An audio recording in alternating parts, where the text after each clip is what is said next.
The B Podcast Network is proud to be sponsored by Playworks. Chronic absenteeism is one of the most persistent challenges we're facing in education, and it's changing what learning looks like in schools right now. I know many of you got into this work to help kids learn. That won't happen if they're not in school. Most schools have already tried the usual fixes. The real question is what actually changes student behavior day to day? The answer might be recess. Not as an afterthought, but as part of the school day that shapes relationships, behavior, and whether students want to come back tomorrow. Playworks partners with schools to make recess safe, engaging, and a place where kids are actively playing together. And the impact is measurable. A UC Berkeley study of Title I schools found significantly lower chronic absenteeism in schools that partnered with Playworks. Learn how Playworks can help you increase kids' sense of belonging and make sure they want to be in school. Visit playworks.org/podcast. That's PLAYWORKS.org/podcast.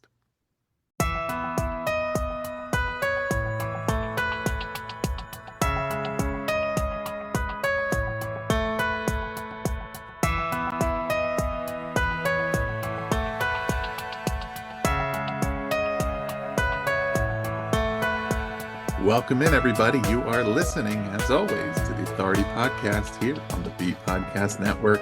Thanks for being with us. It is going to be a great conversation today with my guest, Nicholas Bradford. Nicholas is a lifelong educator who founded the National Center for Restorative Justice in 2016. Having worked with hundreds of schools and districts, he has built a robust program that gives schools, educators, and students the skills and structures they need to create a culture of belonging and success in spite of conflict. In addition, Nicholas retired from the U.S. Coast Guard in 2023 after 24 years of honorable service. He published the book, A Real-World Guide to Restorative Justice in Schools in 2021. That's going to be a lot of what we're discussing today. Nicholas, welcome to the show. Thanks for having me. Glad to be here. I'd love to start with, we've talked a couple times here on the show in the past about restorative justice, notably in one of my conversations with Jeffrey Benson about his book, Hacking School Discipline Together. But I'd love to just chat with you about current state of restorative justice. I mean, what's happening right now, like in the dialogue about it? What are the positive signs? What are the challenges? Yeah, I mean, that's a big question. I think that's a great place to start.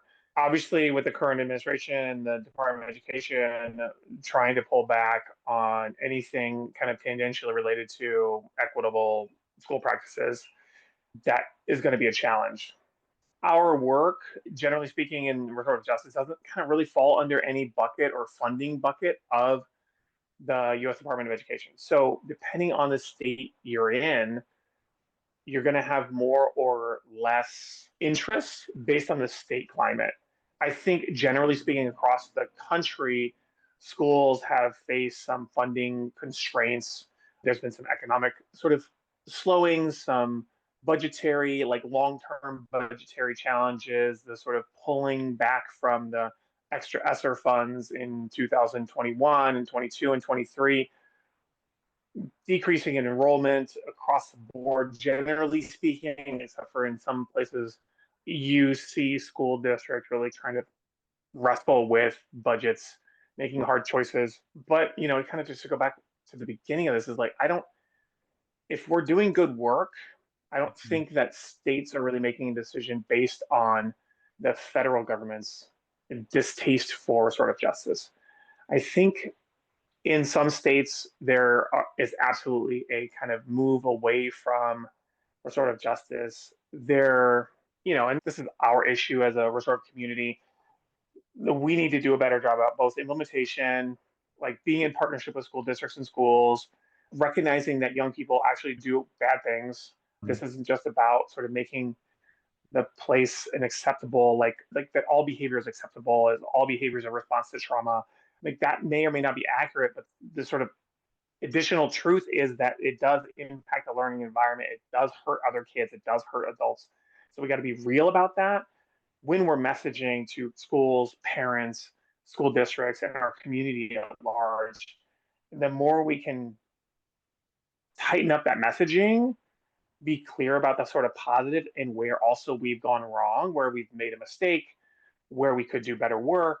Those are all really important places for us as like an industry to really consider doing this work better. And in those states that are still interested, and I'll say like we do some work in some relatively conservative locations, not just like states, but also counties, places in Eastern Oregon, places in Eastern Washington, Alaska, Montana, very high performing schools in the national community. Like these places, aren't the traditional like hotbeds of restorative justice.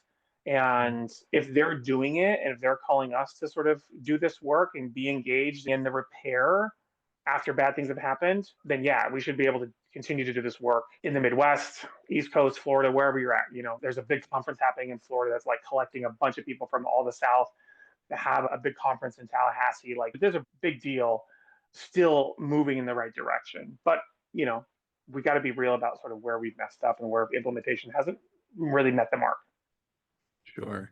Yeah, and that was going to lead out, I was going to ask about what is free. We're going to get into like the need for restorative justice, defining it, what it's for, who it's for, but I wanted to ask kind of what's often like misunderstood about the terms and what it is, but I actually think within that it's also important to say like and by whom, right? I mean, do people who work in schools have a certain understanding of it that maybe isn't understood outside of schools and communities? Is it sometimes willfully misunderstood or misrepresented, right? And I guess when we're talking about what are the things that need to be clarified about what restorative justice is and isn't, what it really Mm-hmm, means and mm-hmm, doesn't mean, mm-hmm. it's also important to think about, well, who are those audiences that maybe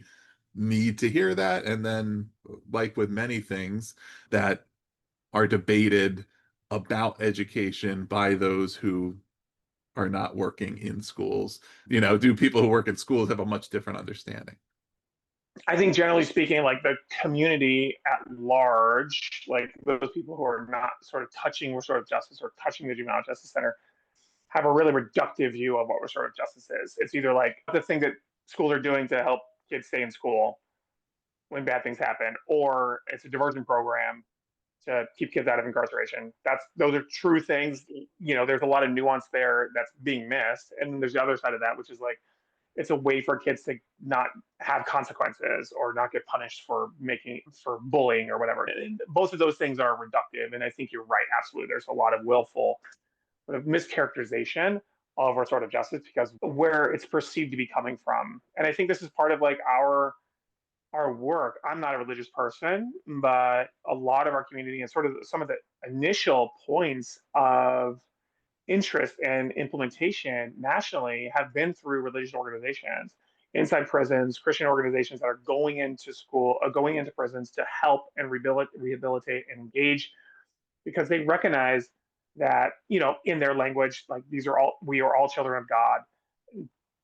And so for some reason, there's this sort of like idea that it is more liberal. It is like it's this thing that liberals do in liberal cities and trying to like pretend that kids don't make mistakes. And I think that's yeah, I just think it's reductive and not helpful. And I think if us restorative justice practitioners can really like share the broad story of restorative justice, you can see some of the stuff. To the other point, so that's like people outside the school, and then to people inside the school, I think that yeah, I go back to communication. Communication is the number one translating skill.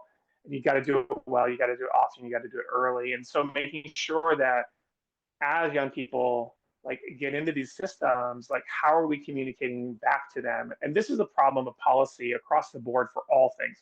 So when young people get into trouble, they go into the office, they get either suspension or restorative kind of approach, right? Either way, there's confidentiality, like policy that prevents administrators from having conversations about these things. And so, and this is the thing that really boggles my mind about like this idea of like, oh, restorative justice isn't working. It's like, well, we have the same experience as teachers when a kid is suspended, except the only thing we know is like, okay, the kid was suspended for 3 days. But I really early on in my like teaching career. I was a substitute, and this teacher talks about this kid who was like messing with the Bunsen burner in his classroom, and he got 2 days or 3 days suspension. And he says, "You know what? Jeremy's going to be back and he's going to do the same stupid thing." And this black box of decision making is part of the problem. And so, if we're doing it as restorative practitioners, or it's a discipline and sort of a suspension or expulsion, like that black box stuff is really dangerous. You know? So teachers who have kind of negative experiences with that, absolutely, like that might be one of the main reasons is because we as both RJ practitioners or administrators aren't sharing in a way that's like semi-public, respectful of kids, but also recognizing that this didn't happen in a vacuum. This actually happened in a community. And so how do we share back with the community in a way that like makes sense? The last thing I'll say about on this, because I think it's just like it's germane, and I was just having a conversation with a principal yesterday about this is like kids will say the same thing. Like kids will say, "Oh, at this school we don't get in trouble." And my colleague Benjamin said this the other day, like 2 months ago, and I've been like really like banging this drum. I was like, "No, the trouble happened when you got in the fight. The trouble happened when you smoked weed on campus or came to school high, or like." This one girl like sneaks off campus and gets drunk with her friend and like comes back to the event, and like that's the trouble. The stuff that happens afterward, it's not the trouble. It's just the sort of consequences. And those consequences can be productive and helpful to like engage in dialogue and learning, or they can be like showing kids the door. And I think if we want behavior change, sort of option A for me all the time. Yeah. Well, and I'm sure, like with many things, there's implementations done poorly, right? Or those who are intending to have a restorative approach, but who don't really understand it or do it correctly. Like with a lot of other things, I think of a completely different concept, but something like with like growth mindset, where Yeah, I don't know, 80% of people who talk about it don't really know exactly what it is and don't quite do it right, but it, the intent is there, but it's like, well, but you're not really doing it. Same thing here. And so I'm sure there's cases where done poorly, it doesn't work, it leads to negative outcomes, or the type of outcomes that can be criticized, and then it becomes a criticism of the entire approach. yeah, I'm sure there's also cases where it's not a guarantee of success in all cases, right? So but then yeah, if a student has multiple infractions or recidivism, or it gets into worse trouble, that the same thing could have happened no matter what, right? But then the approach gets blamed. Well, it's because you had this approach, and then this is what happened, versus ultimately, if like, we just would have suspended that kid, they'd have changed their behavior. And like that's just not borne out by the data. Like the hmm data is really clear that suspensions don't change behavior. Suspensions increase the likelihood of dropping out. Suspensions increase the skill at which kids hide their misbehavior. So if parents are like listening and they're like, "Oh yeah, like how do I get my kid when they're 14, 15, 16 to tell me when they get in trouble?" Well, stop punishing, start having mm dialogue about this, and then they won't fear the consequences. They won't fear the punishment. Sort of, they'll recognize that their actions have consequences, whether it's failing a class, skipping class, going and drinking with their friends, like all that kind of stuff. Like we have to really let young people know that they can make mistakes, and it doesn't have to be a perfect solution. Like the suspensions really put a wedge between whoever your trusted adult is and the kid. That's really like going to be long term helpful for the development of like pro social skills. yeah, I would think too. I mean, you could say if this is completely wrong, or but that it doesn't mean that there's no such thing as punishment, like when some type of, punitive measures are warranted, but it means that a punishment does not equal accountability, right? Right. That, like, there's other, and that's often used, right? People need to be accountable for their actions or accountable for their crimes, but it's what actually is accountability, right? And it's the ability to face up to what you've done, learn why it was wrong, make amends, learn how to do it better and differently, And so there's more steps involved. It doesn't necessarily mean that's instead of something else, but it's to say, right, as you've said, if you all you fear is the punishment, or then you're just trying to avoid getting caught, or right? It doesn't Yeah, yeah, necessarily exactly. mean you're Yeah, going to do things differently. You're just going to be more on the lookout, or you may, but what if you weigh that, the punishment is not really that big of a deal. I don't mind being suspended for a day. I don't mind whatever. So I don't really have any incentive, and it's not necessarily a deterrent. yeah. The deterrent factor really almost goes away for kids after they've had their first suspension in high school Hmm. or their first incarcerational experience. Like kids who do 2 days in juvie, they're like, oh, that wasn't that bad. Like that's not that big of a deal. And so it doesn't actually. It's only up until they actually experience it that it's any kind of deterrent. And so you're like, once you use it, once you use the punishment, no longer becomes that effective. And in some cases, especially in juvenile detention, it's counterproductive because you start to build relationship with those kids who are also doing negative or hurtful things, building skills and social networks outside of the sort of normal, quote unquote, like healthy communities and societies. And same thing with kids who are suspended. They're going to go home and they're going to play Fortnite and they're going to be gaming with kids who are maybe in their area who are also home on a Tuesday afternoon or a Tuesday morning. And like those kids are also, they're doing the same inappropriate, not helpful things. It might be the 18, 19-year-old, 20-year-old who's like, getting into some dirt and like, this isn't the kid that I want you to be hanging out with. I want you to be hanging out with kids who are actually in school. So how do we do that? But yeah, to the point though, consequence the punishments are an option. I always find punishments or exclusion is only in service of the sort of conference. That's what I try to tell schools that we work with. It has to be in service of getting to the table, getting to the kind of the accountability piece, because what you said is so important. The accountability is an active process. I sometimes use synonymously, try to help people hear it. Was accountability is responsibility taking.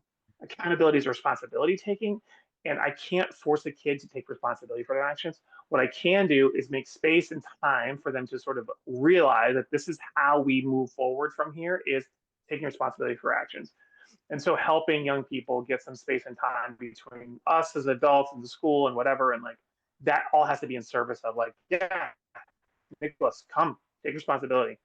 And then eventually, maybe it's a day, maybe it's 2 days, maybe it's 3, 5, 7 days, sometimes it's even longer. And that sucks, but that's not the goal. The goal is the accountability taking, the process. And until you have real, like, I want to participate in this energy, then the sort of conferences can be less than productive. They're not their best sort of iterations of our sort of conference. When I tell a kid, hey, no, you will be here tomorrow afternoon. We're gonna have this conference, and your mom's gonna be there, and the other kid who you got into a fight with is gonna be there, and their mom's gonna be there, and like you do that, and then you actually lose some of the gravity or sort of the learning. We force it too quickly, and then sometimes as facilitators we got to do it again instead of just like waiting. Sometimes we have to do repair work for our own selves and our own sort of circumstances around, okay, maybe I shouldn't have done that, maybe I should have like waited a day or two. It wouldn't have been that big of a deal to kick it out another 2 days to have a really good conference rather than force it and have a mediocre at best conference. Yeah. Who is it for? I guess another, so clearly there are reasons, and you can explain them in more detail, but why restorative practices are designed for the benefit of Yeah, the student, I right? mean, really, But who else benefits? dude, this is the thing is that some were sort of practitioners and some like people in this space like they talk about it all different ways, right? Victim centered restorative justice, or author centered responsible party risk centered restorative justice, or community centered restorative. It's like no, it's all these things at the same time. That's why restorative justice is so much harder, but also the benefits are so much richer. Because when you take a kid into a room and they're understanding the actions, they're taking responsibility with you as a facilitator, and then you get them to a place where they're going to do some like work, they understand the impact, they're going to do some work, and they do that work privately. That really only benefits the author. But we've got two other groups that we need to sort of recognize that, like, when two kids get into a fight in class, it doesn't just impact those two kids. They're both authors, you know, they're both responsible parties, but the classroom wasn't really impacted, right? The classroom had a huge impact. The teacher had a really shocking experience, not expecting these two boys in seventh grade to like get into a tussle in class. Like, we've got to recognize, and these two boys that I'm speaking of, like, they had a real recognition that they got in this situation because of peer pressure. Neither one of them wanted to fight each other. They both said, like, in this conference, my friends told me that you wanted to fight me and I had to fight you first. And he said the other kid said the same thing, like almost verbatim. My friends told me that you wanted to fight me and I had to fight you first. Like, I mean, this is seventh grade.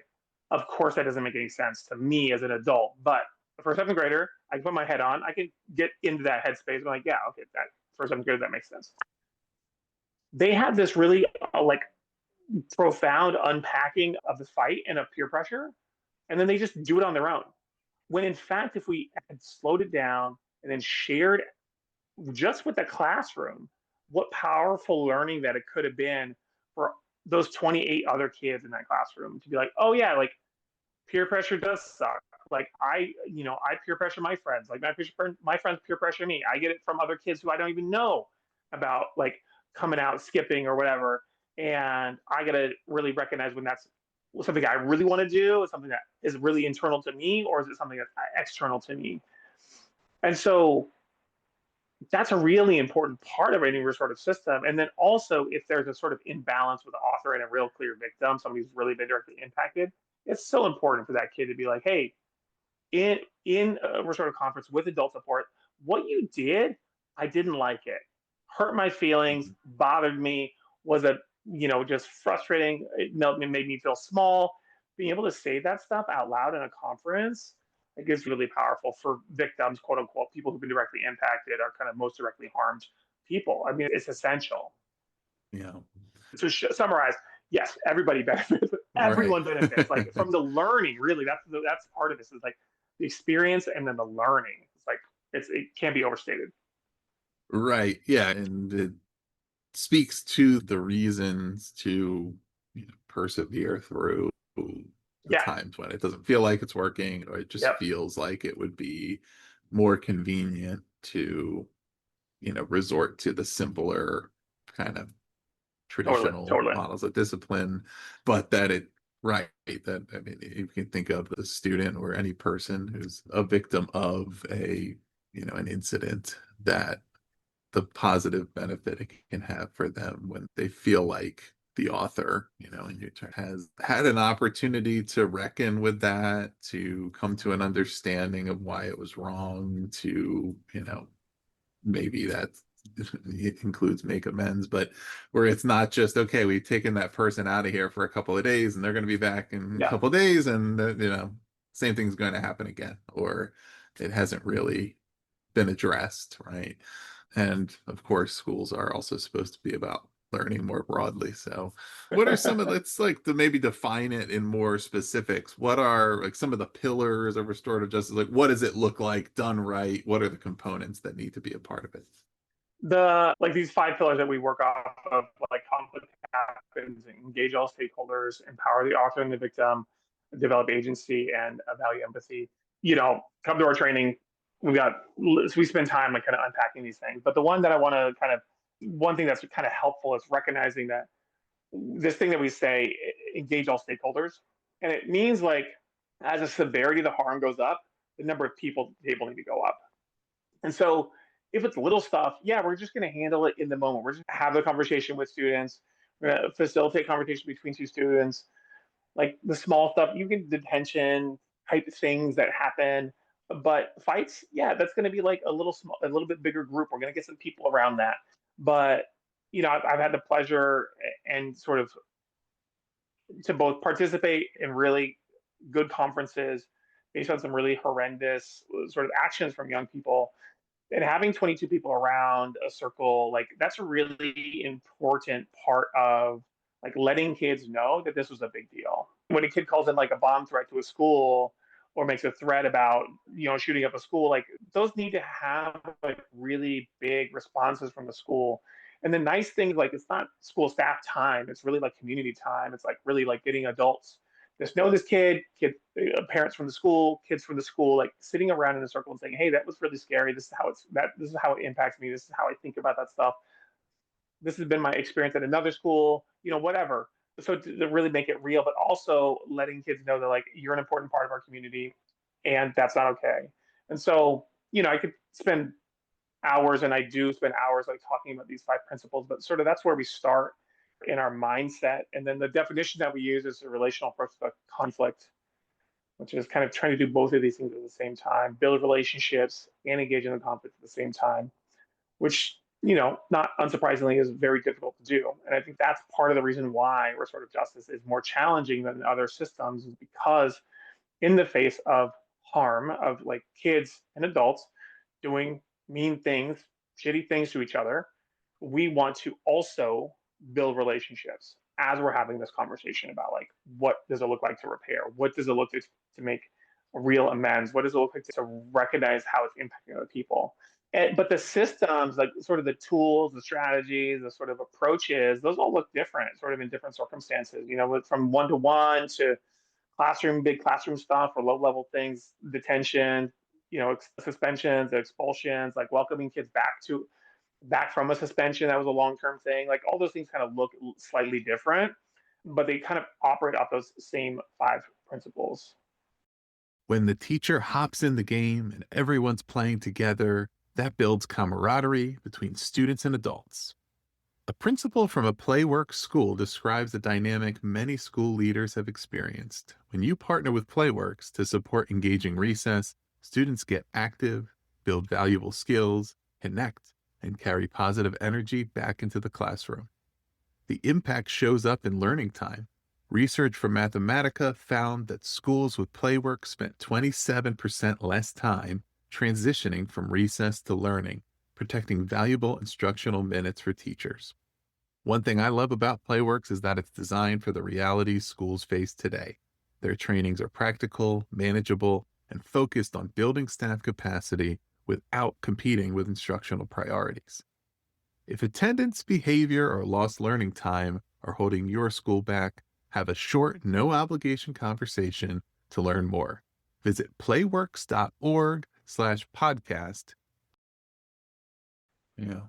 What are some of the language considerations that maybe are foundational to being able to make the mindset shifts? I mean, it's a two-way relationship there, but I definitely think that with all kinds of things in schools, whether it's around behavior, around academics, around just the words that we're mindful of using and how we talk about things is an indicator to ourselves about Yeah. shifting the way we think about things. Certainly it's a powerful message to students and peers and etc., that it indicates authenticity around it and the fact that we really are changing approach.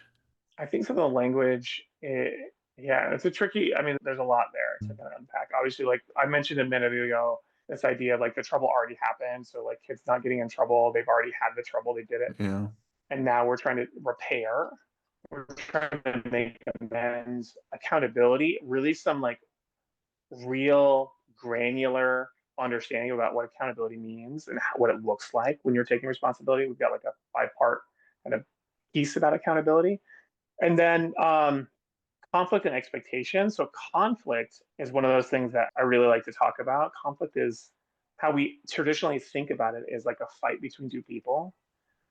But conflict is actually like my own expectations aren't being met. So conflict first starts with me.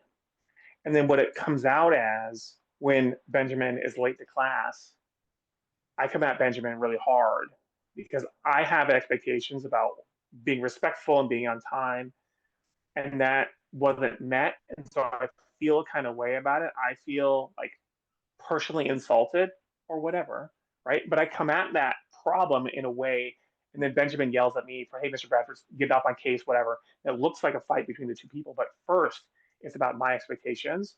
And the more adults can really like slow down both in the classroom but also in our lives to really be clear about what the expectations are and whether or not these are realistic, fair, or things that I need to tolerate, like my expectations not being met. You know, people don't drive like me. They frustrate me to no end. But if I get in my car every day and be like, these idiot drivers, I'm going to give myself an ulcer, right? I might be in a bad headspace to actually drive, then I become part of the problem.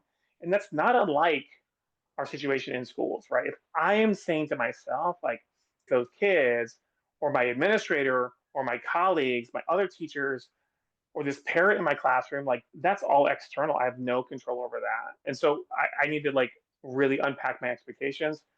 What's my problem with my para? What's challenging that thing that I have? Is that something that's really important that I need to like deal with and work with and talk about? Is it something with my administrator that's solvable that I can communicate about it? If it's not, if it's just a policy thing that like nobody has any control over, except the school board maybe, or even not even them, then I need to put that not away but aside and be like, you know what, this is a thing that I bothers me, but I have no control over it. Nobody in my life has any control over it, so I need to set that aside. So Oh, doing some real work around conflict and expectations for staff so that we can get good at just like coming at young people a little bit more chill. And I got a 5 year old almost, right? Like I got a 3 year old. They're a pain, right? I've worked with all kinds of different kids. I worked with like lots of really challenging young people, alternative programs. I worked with young people who are incarcerated, coming out of prison, all kinds of behavioral stuff. And some of how I come at that is a me problem. And I need to be good. I need to be well. I need to be take care of myself so that I can be calm and deliberative in and around these issues that really bother me, even though they might be a small thing, like coming to class late, not having your pencil out, right? Some teachers are like, just have a pencil. I'll buy 1,000 pencils a year. I don't care. Just here's a pencil. Grab the pencil from my box. Other teachers are like, it bugs me. It bugs the hell out of me that like kids don't come to my class with a pencil, and I have to supply a pencil to Nicholas every time. And so I need to get good. I need to get well so that that level of conflict doesn't overpower my ability to come at a student slowly and notice, hey, Nicholas, I noticed that you haven't had a pencil at any point this week. What's up with that? Right? As opposed to, telling him, yelling, and, or not giving him the pencil and having no work done, right? Like that's the other alternatives. Like, well, natural consequences, you know. Does that kind of make mhm. some kind of sense? Yeah. How much should the approach and the objectives of the approach, like how much is that verbally like communicated to students and in particular, assuming it's not universal, right? So they may come from a school where they're used to something very differently, or they may just anticipate like here's what discipline Yeah. is and what it looks like. Yeah, when I think about like early implementation, because it's not going to be school wide, it's not going to be sort of everybody, we're all doing the thing at the same time exactly the same way. I'll be really clear with both adults and for teachers. Hey, this thing that we're doing right now is different. I'm going to try something new. This might sound weird. This is like kind of a different approach that we're trying, all that kind of stuff, especially when you're talking about like non-evaluative language and you're just making an observation.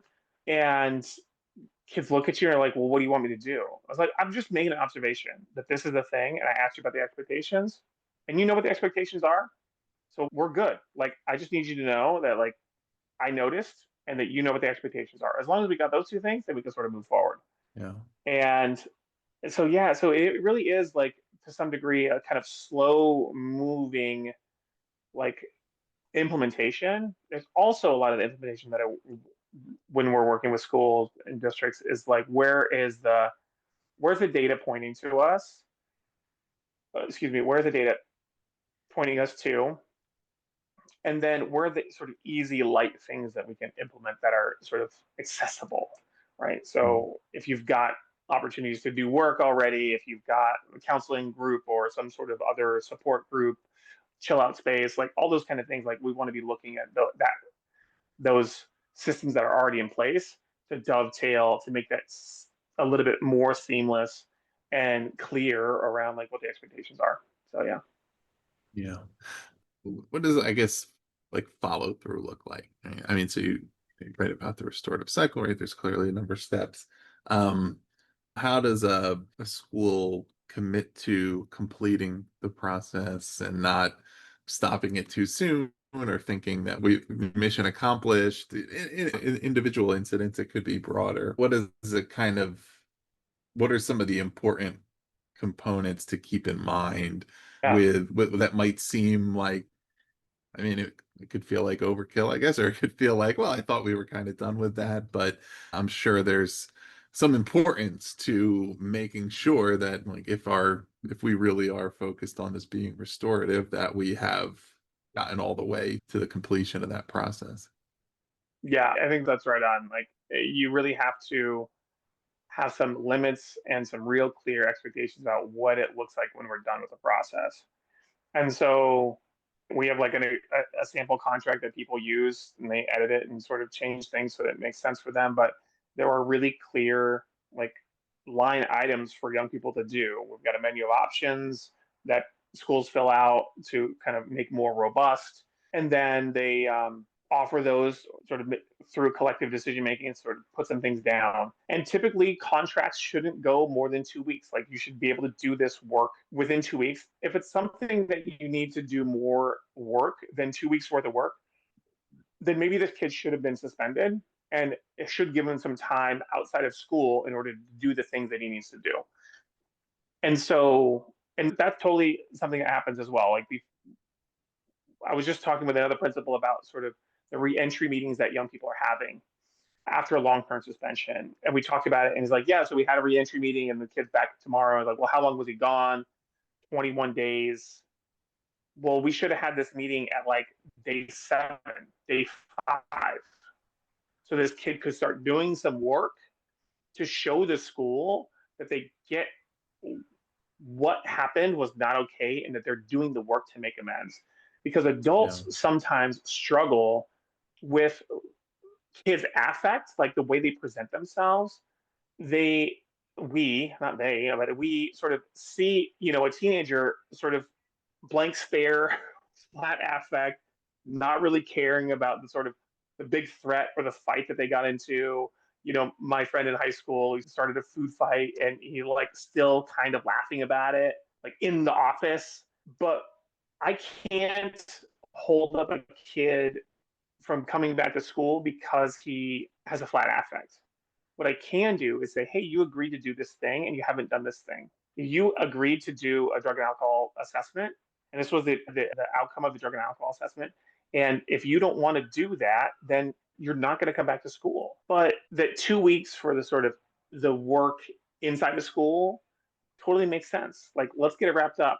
If young people get into a fight, they've got a contract for 2 weeks, and then they get into before that contract is up, they get into another fight. Cool, you're going to get your 3 day suspension. We're not going to run multiple contracts at the same time. You're going to get your 3 days, and then you finish your contract, and then we can do another sort of conference after that later on. It makes it logistically easy for me to run one contract at a time to make sure kids have a sense of success in and around that process. Young people who are constantly in the office need at bats at feeling like that they're good at something because they don't feel like they're good at academics. They don't feel like they're good with their teachers. And so we have to give them easy layups, like really teeing stuff up for them to like just get the base hit of like, I did the thing. I walked around and checked the emergency evacuation like placards in every classroom. I wrote a letter of apology to the 2 or 3 teachers that I impacted when I was like screaming down the hallways. I wrote a letter of apology to the mom. I did 5 hours of community service to the refugee resettlement center that the mom is like kind of loosely connected to. I mean, like that kind of easy layup stuff is really, it's like essential to unlock young people who are struggling to see themselves as productive members of their community. What are there like certain, maybe they're commonly repeatable, maybe they're not, maybe it's just something that's top of mind, but major mistakes that that can be made, right? That schools need to avoid when they're attempting to succeed with a restorative practice. Yeah, I think getting kids into the conference too early, if it's kids or a kid and an adult, like, I mean, it's, early. Yeah, really kind of forcing that piece can be really challenging. Not when it's young person and young person, oftentimes there's a shirking of responsibility. And if we don't have accountability, if we don't have responsibility taking, this does not move forward. The restorative system doesn't move forward. It stops and we go to a traditional system. If Jeremy is saying, like, that wasn't me, and I've got him on tape, and he's like, it wasn't me, it was somebody else, it's not a restorative system. Even though we know that it was him, even though we know with certainty, like the restorative system is predicated on the author, the responsible party, actively taking responsibility. And so that just doesn't it just doesn't move forward. So there's Yeah. that piece, which is like a kind of sometimes people run into challenges there. And then when young people, I think I go back to my earlier challenges, is like you're running multiple conferences, a young person is really struggling, lots and lots of misbehavior, kind of big, medium stuff, kind of all over the board. And what do you do with that? There's a different approach that's still restorative. It's still sort of grounded in our principles, but it's not a sort of traditional like restorative conference, sitting down with the victims and things like that, because those kids really struggle to identify the impact, to connect with the impact to other people.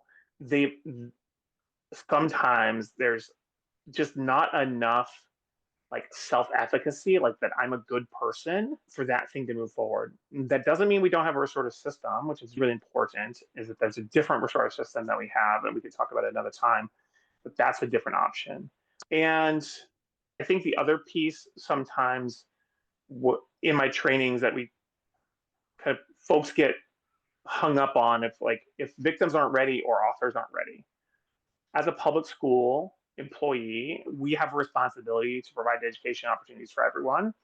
And so just because somebody who's been hurt or impacted by that doesn't want to participate, or doesn't want that kid back in school, doesn't mean that we as a school don't have responsibility to allow the opportunities to come forward. And that goes both ways, right? So victims whose authors don't want to take responsibility, bullies or something like that, where it's like that wasn't me or it wasn't that big of a deal.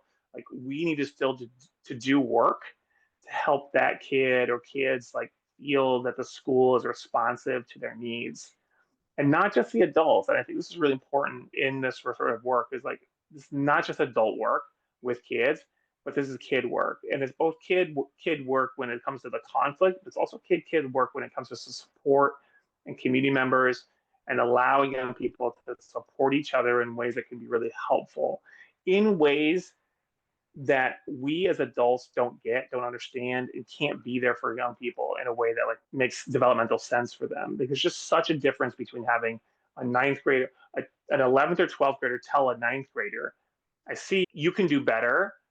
Like that's a very different experience than when it comes from an adult. And so making sure that we have those opportunities, and that's some places that we really kind of need to do better as a community, which is sort of effectively engaging young people and those other things that I mentioned. Yeah. Yeah. Yeah. I mean, I've been thinking recently about some adults who need to hear that as well. So it's never stops, right? How did you get involved in this work? Why do you do it? I got this. I was a teacher up in Vermont, and I ended up volunteering. This was before I had kids, and I had lots of time on my hands, and so I was volunteering for a community justice organization. Met some really cool people in the community doing RJ type work. Heard some like pretty powerful speeches. Worked with some young people, 18 to 22-year-old people, having returning from prison. Really checking some of my own assumptions, really kind of getting a little bit of a life lesson, and yeah, found it really interesting and trying to figure out how to do this more in my teaching career. And then I came back to Washington, was sort of where I'm from, and got my master's degree in education policy, and been doing this work ever since in 2012. Kind of started and been running on the ground, working with schools and school districts, and building something that's hopefully having an impact in the world. Yeah. What are, as we're kind of wrapping up here, I'd love to give you a chance to speak to some of the other outcomes that are achieved when schools commit to restorative practices, because there's certainly, and maybe some of this is implied, but maybe not. that the outcomes are beyond just disciplinary Yeah. outcomes, right? Yeah, I mean, obviously we have the sort of big ones, which is sort of big reductions in suspensions. We see sort of anywhere between 50 and 80% on a good implementation, a reduction in suspensions, which, to some of this, like thinking about seat students in seats is important, right? Like we need to make sure that we have kids in the building in order to do the work that we were doing. So a reduction in out of school time, super important. A reduction in out of classroom time, equally important, maybe more important. We see a lot more kids visiting the office and we see them staying home for disciplinary stuff. And so making sure that we have this system in place, or sort of system, so we get them back into the classroom. I am a firm believer that the primary relationship in a school is between the teacher and the student. That's the primary relationship that we need to be focused on, whether you're an administrator or an RJ facilitator or like anybody else in the building. Like that's the primary relationship. So the more we can nurture and focus and support that relationship, the better. So there's that. And then all the other kind of social emotional outcomes, kids feel safer, kids Mhm. feel more connected, and not just to the adults, but also to their peers. So when you do a sort of work in a school, you're starting with some big relationship building circles in the classrooms. When I was in high school, I would go into my class and see and look for one of my five friends, right? That is a problem. I went to a school with 2,300 students, 2,100 students, and you just can't function if you are if you just don't know anybody. Like I didn't know Mhm. names. Like young people in schools will have little to no ability, and it's okay. Like I'm not putting shade on them to ask for somebody's name. Like, hey, you've been around. Like, what's your name?